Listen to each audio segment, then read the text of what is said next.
Don't skip this ad. It will change your life. It's me, Smallpox. You may be wondering how I went from being the most feared disease in the world to being completely eradicated. Well, it all started around 3000 or 4000 BC when I crossed over from animals to humans.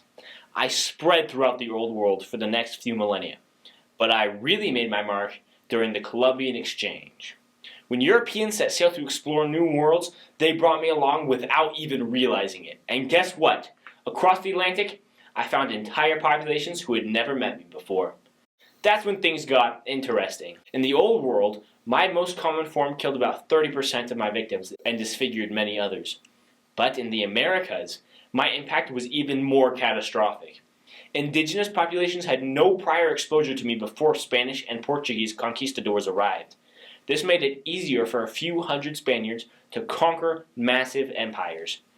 Historical records show that I decimated the Inca and Aztec civilizations, contributing to the loss of 80 to 90% of indigenous populations, around 3 to 4 million people.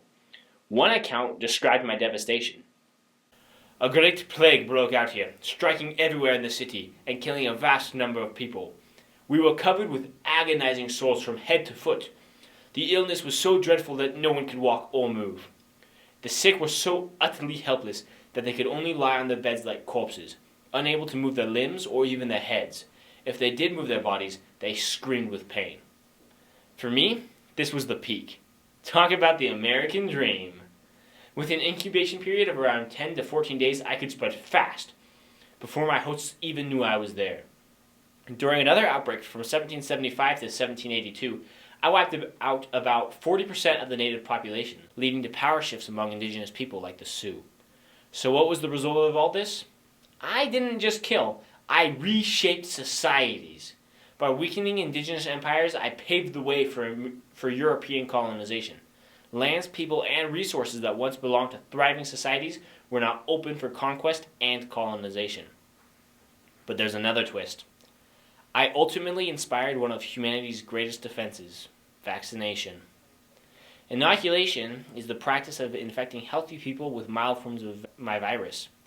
This became a standard practice, which eventually evolved into the modern vaccine, and led to my eradication in the 20th century. In the end, the same forces that carried me across oceans also led to my defeat. So maybe in a way, I should have stayed in the old world.